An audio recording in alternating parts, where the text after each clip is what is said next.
This is an AJ Duggar exclusive.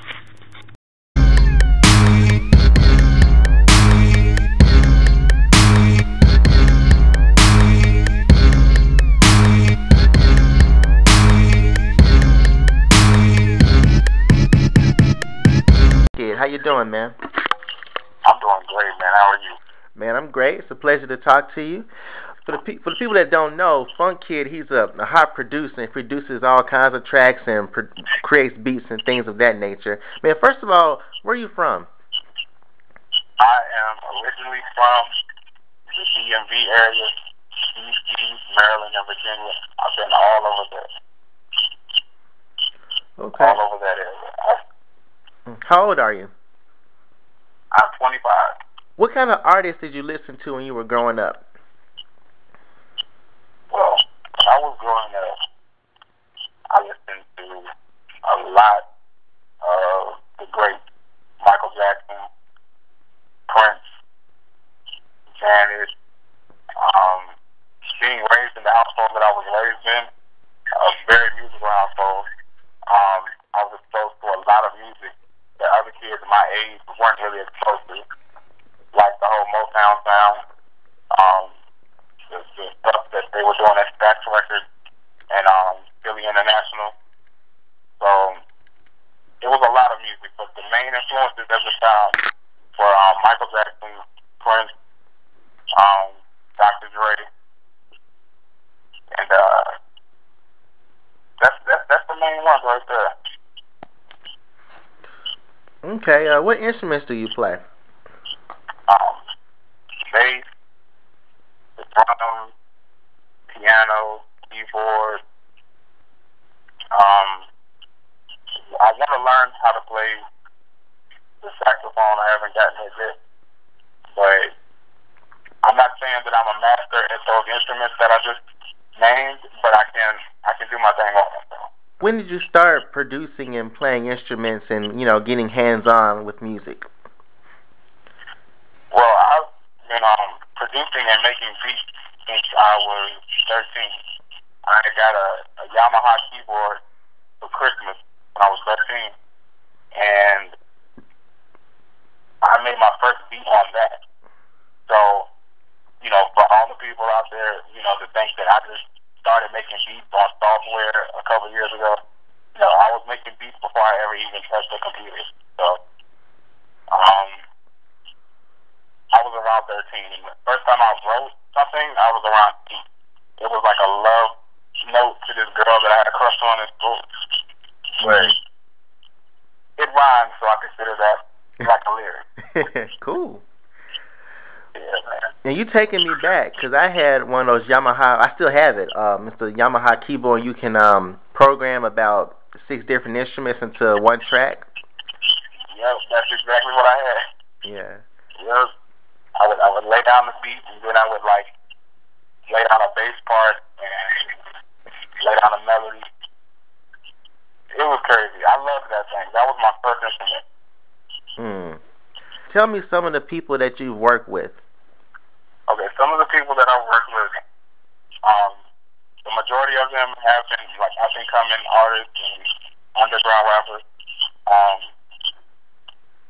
Last year I did a track for this rapper out of Compton named Problem, and he's affiliated with Snoop Dogg and that whole camp, and that was pretty major for me. But I worked with a few rappers. The main artist that I like to talk about when I'm asked this question is Major Wednesday. He's a guy that I consider like a brother to me, and I consider him my right hand in music. He's a singer, and he's a producer, and he does so many other things. But that's my main guy right there. That's the main person I work with. But like I said, I make beats for everybody that's out there that need them. So the list goes on. If I sat here and told you everybody, you'll probably get tired. Okay, man. And what genres of music do you generally produce for? All kinds. I love all kinds of music, man. I do all kinds. Hip hop, pop,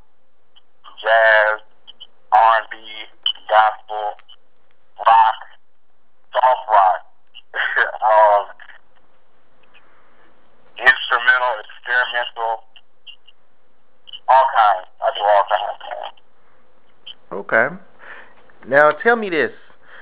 When you're creating your music, I know a while back you said, when you had that Yamaha keyboard, you generally probably you do the drums first, you come up with a funky bass hook and whatever. What's your method for creating beats these days? My method for creating beats these days, sometimes I'm inspired by listening to other things. Say if I'm listening to a Marvin Gaye album earlier in the day, that night I'm so inspired by what I heard that it's time for me to get near my equipment and work on something. Mm-hmm.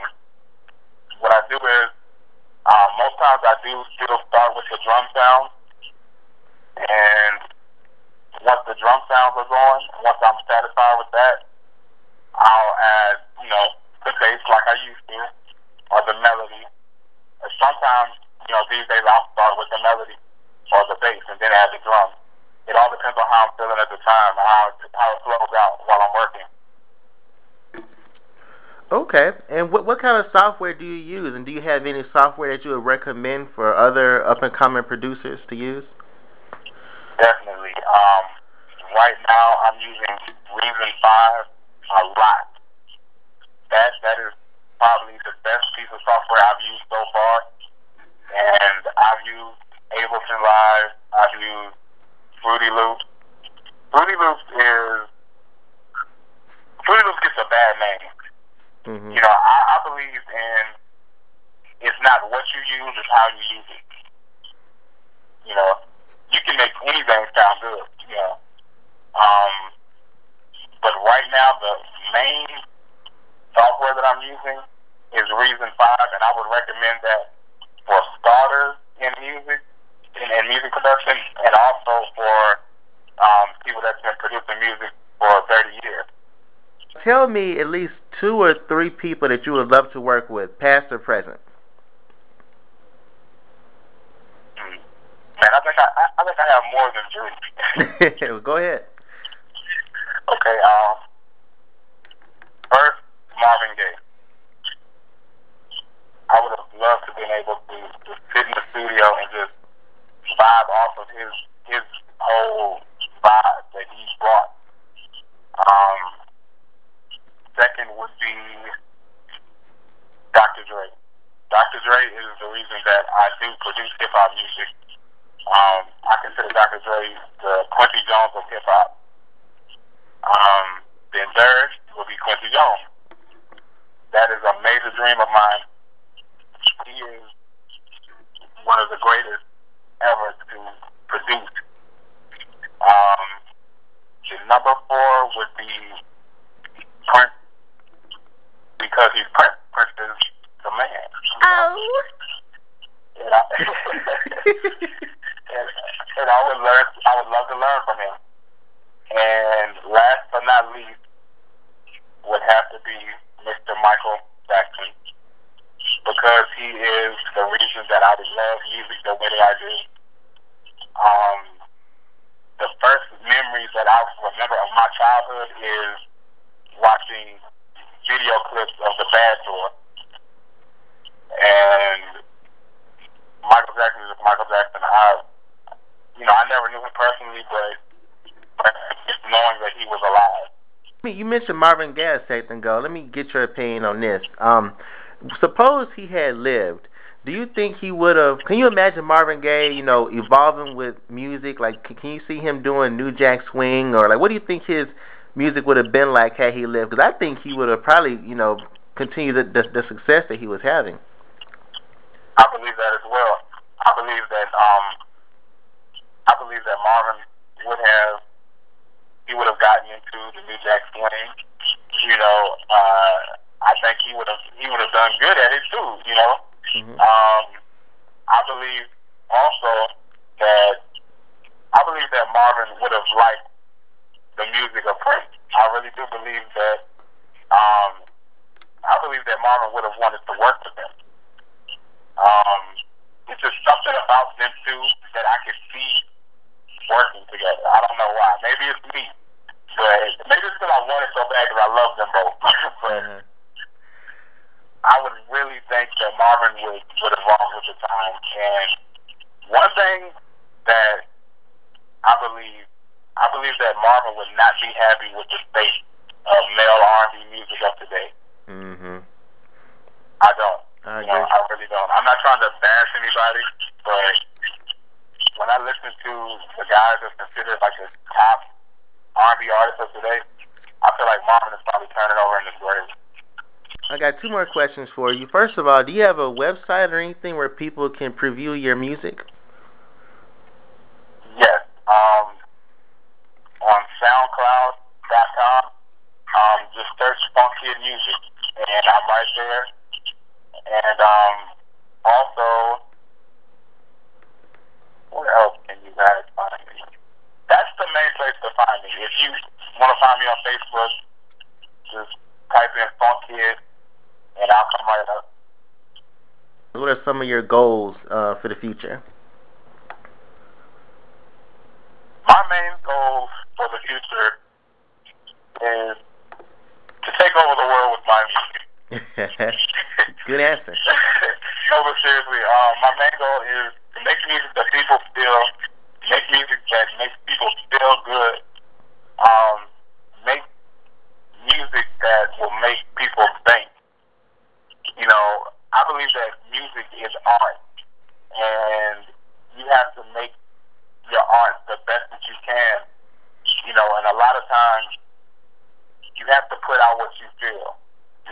What you're feeling inside, if you're a producer, you have to put that into your track.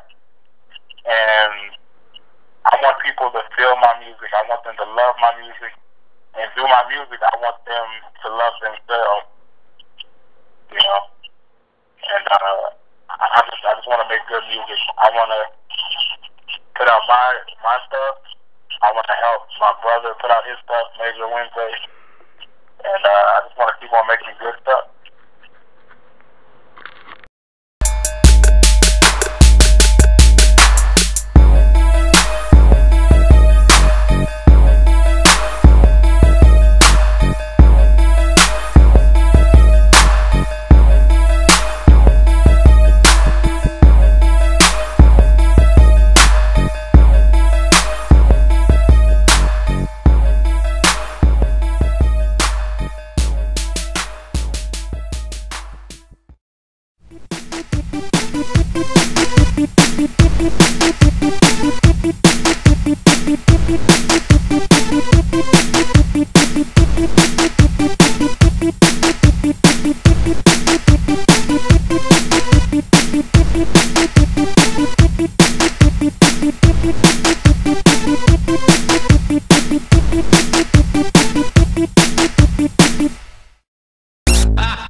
This is an AJ Duggar exclusive.